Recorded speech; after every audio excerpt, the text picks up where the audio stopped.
I just want to take a moment to talk about one of my favorite things in car audio. This here is an Alpine Type R. Not my favorite thing in car audio, but they are fantastic. Now, one of the things this particular series of Type R, let's see what it is, the SWR124 2D series sub had that the later models didn't, is a double spider. So they are spaced by what looks like to be about 12 millimeters or so. A lower spider with your tinsel leads connected to your terminals over here, and then an upper spider. Now, what they did not employ, which I am adding in this rebuild, is an intermediate triple ring. So this triple ring goes in between the two spiders and basically provides a seat on which the upper spider can be glued so that I can glue it down.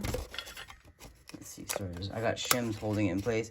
See how it sits on that like that, but right now we're a little bit high, so we're gonna adjust the height of that to sit flat on the spider flange. But what that enables you to do is, when you're gluing your spider in place, you put your glue on here, you put glue in here, a little bit of voice coil paper coming out, glue in here, and then you drop your spider on, and it's glued around the inside and bottom of the former, as well as around on the mounting flange, which means you don't have to necessarily glue the spider from the top, because the cone will sit directly on that.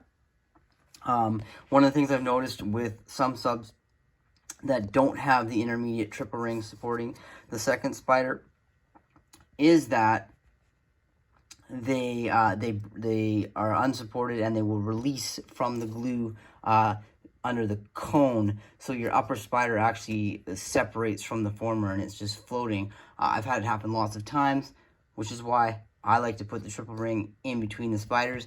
Now, the reason you do the double spiders with the space between them is because it improves a voice coil linearity. It keeps it going straight, so you don't get any tilt and you don't get any coil rub when you're running your sub at high excursion. Now, this is a Type R. There's not going to be particularly high excursion, but with the 2-inch voice coil versus the 2.58s on the newer models, you have a lot more, it's a 1/4 of an inch additional radius or 1/2 an inch of additional suspension, so you actually can get a little bit more throw out of these subs than the newer models, potentially speaking anyway.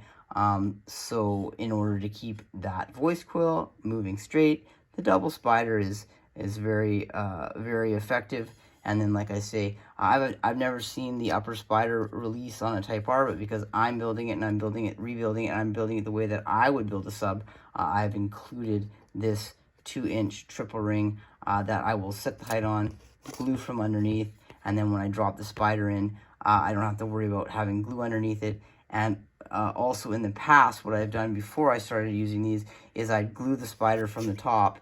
I'd set it into the flange, glue it from the top, and then bend the edges of the spider up all the way around and glue underneath it, because I'm a stickler for having a very good glue connections. But the triple ring simplifies that whole process significantly, because I can just glue the upper spider in one action rather than breaking it apart into two. So that is just something I like to do, and I think it improves the durability of the sub. So have a wonderful day.